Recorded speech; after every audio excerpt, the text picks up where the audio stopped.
In a video about the exposure triangle, we touched base on the three camera controls we have at our disposal, those being the aperture, shutter, and ISO.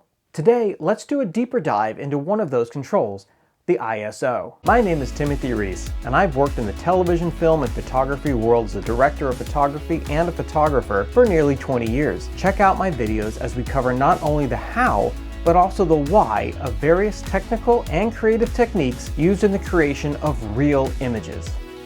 The ISO. No, it doesn't mean in search of.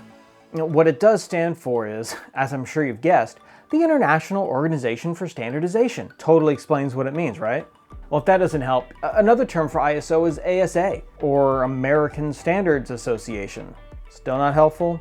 Well, these acronyms don't really convey the meaning of the exposure control in any way, so don't worry. That's not important. All you need to know is that doubling the number will double the exposure of your video or photograph. The how, why, and side effects of this is what we are going to talk about today. The first question you should ask is, what number do I even start with? Many camera manufacturers will rate their camera sensors at a specific ISO number, called the native ISO. This number can be adjusted in the camera by changing the electrical throughput to the sensor, amplifying or reducing the light sensitivity of the sensor in the process. You'll want to try and stay around the manufacturer's recommended number when using manual settings to achieve what the manufacturer feels is the best performance of the sensor in regard to sensitivity versus noise and dynamic range loss. The creative trade-off to using this control is that if you go too high, you can end up with noisy, grainy images. And if you go too low, you can end up with images that have reduced dynamic range, more of which we'll discuss in a future video about how digital sensors work. In general, stay near the camera native ISO with a little give in either direction, and you'll be fine. And you can use this control with little change to your image quality. Most digital cinema cameras now have what's called a dual native ISO. This means that the camera can perform relatively equally well at two very different ISO settings. This can give you more exposure control using ISO with minimal side effects, and really is a game changer. Many cameras have picture profiles, a set of directions for how the camera should interpret the signals coming from the sensor, and how to create that final image. These create a set of preset looks. Some might be high contrast, some low, some with more color saturation, others with less. The reason I bring this up is that sometimes these picture profiles will have their own recommended native ISO settings. I'll use the Sony FX3 as an example. It has a picture profile called S-Log. We'll talk about log profiles in more detail in another video. S-Log has two native ISOs. One is 800, the other is 12,800. The camera also has a picture profile called S-Cinetone, or Cinetone for short. Its native ISO recommendation is 100 or 2000. Those are very different numbers coming from the same camera.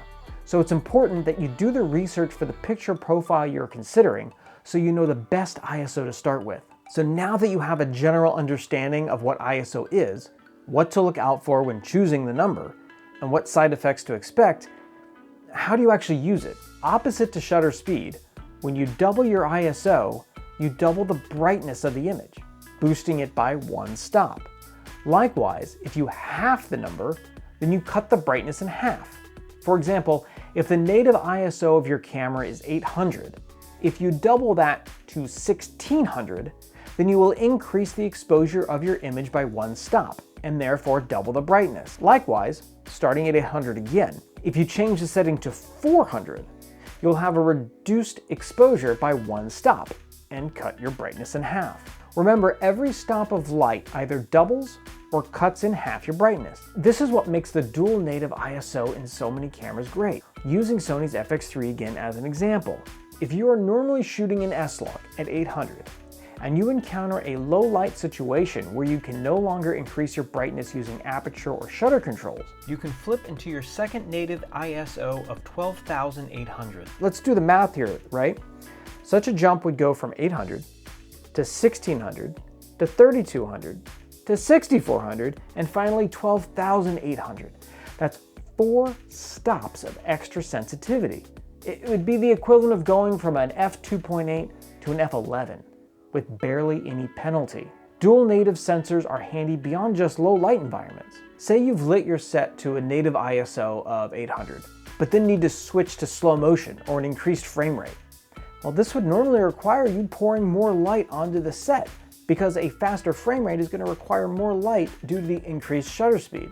The ability to jump to your second native base without many negative artifacts or increased noise can be very helpful. Instead of a relight, you can just switch into that high native second ISO and speed things up without the need to relight. It's important before any professional shoot that you familiarize yourself with the manufacturer's recommendations for the camera and picture profile that you plan to use, but also to shoot tests to see how far you personally think you can push it. You'll be surprised at how far modern digital cameras can be manipulated in this way with minimal side effects. If you want to see more camera tutorials, please subscribe to my channel and feel free to leave a comment about a future video you'd like me to make. These interactions really help to let me know that I'm on the right track in delivering videos that people will find helpful and educational. Until next time, thanks for watching.